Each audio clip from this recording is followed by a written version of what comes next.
मित्रांनो, तुमचं कितीही मोठं गवत असू द्या, हे बघा आता हे ऊस आहे, महिना सव्वा महिन्याचा झाला आहे, पण ह्याच्यात गवत बघा कसलं वापलेलं आहे. हे गवतसुद्धा आरामात जळून जातं, तुमच्या ऊसाला काहीच फरक पडणार नाही. फक्त जरा दाट फवारा व्यवस्थित.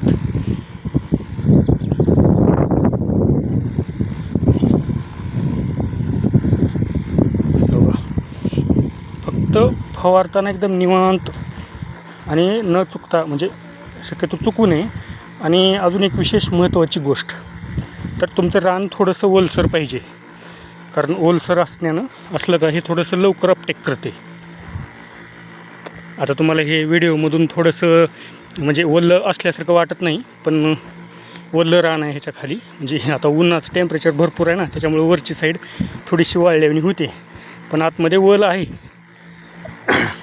आणि आता लगेच आजचा दिवस राहू द्यायचा आणि परत उद्याच्याला परत त्याला पाणी द्यायचं.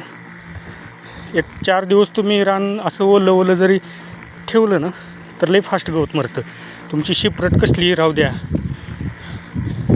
म्हणजे गवतवर्गीय पिकामधले रुंद पानाचे, गोल पानाचे सगळे गवत याच्यानं मरतात. आणि तुम्ही ह्याला एका पंपासाठी, जर तुमचा 20 लिटरचा पंप असेल तर त्या 20 लिटरच्या पंपासाठी तुम्ही 100 ग्रॅम ड्युरॉन वापरू शकता. फक्त एवढं एकच काम करा की हे जे आपलं ड्युरॉन औषध आहे, ह्याला ना तुम्ही थोडंसं 1-2 तास अगोदर भिजू घाला. एखाद्या बकेटामध्ये माप करा आणि त्याच्यामध्ये भिजू घाला.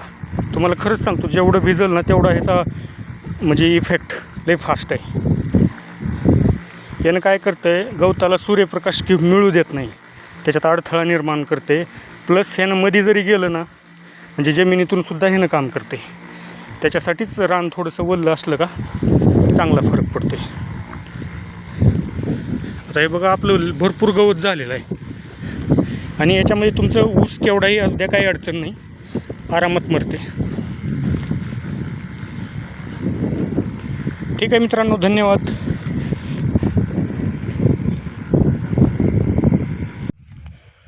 मित्रांनो, आपण याच्या अगोदर म्हणजे पाठीमाग व्हिडिओमध्ये सांगितलेलं, आपण याच्यामध्ये जे ड्युरॉन वापरलं होतं त्याचा रिझल्ट बघा. आणि एक विशेष, ड्युरॉन आणि आपण 2,4-D वापरलं होतं, गवत अशा प्रकारे मेलं आहे. तुम्हाला फवारतानाचा पण व्हिडिओमध्ये मागं बघा मी दाखवलेला आहे. फक्त एकच ह्याच्यामध्ये प्रॉब्लेम राहिलेला आहे, तो हा जो शेवरा आहे ना, हा एवढा एकच मेलेला नाही, बाकी सगळंच गवत मेलेलं आहे. आपण हे ऊस उशिरा लावलेला होता, त्याच्यामुळे जरा ऊसाची मर झाल्यामुळे ऊस थोडासा लहान वाटते. पण आपण जे गवताबद्दल नियोजन लावलं होतं ते मंत्र एकदम छान झालेलं आहे. हे बघा, तुम्हाला जेवढं पण मध्ये वाळलेलं दिसाले ना, हे पूर्ण गवत होतं. फक्त हे कुठं जे राहिलेत ना, हे शेवरी बघा, हेच तेवढे आता आम्हाला स्वतः हातानं उपसून तेवढं काढावं लागलं.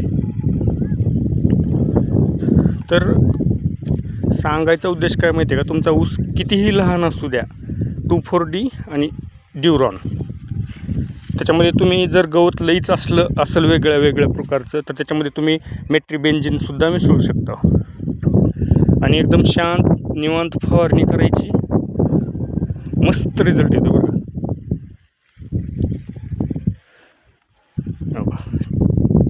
नसता ह्या तुकड्याला कमीत कमी, आता हे आपलं 1.25 एकरचं तुकडं आहे, ह्याला जवळजवळ 7,000 ते 8,000 रुपये बायाला खुरपणीला लागली असते. ठीक आहे मित्रांनो, धन्यवाद.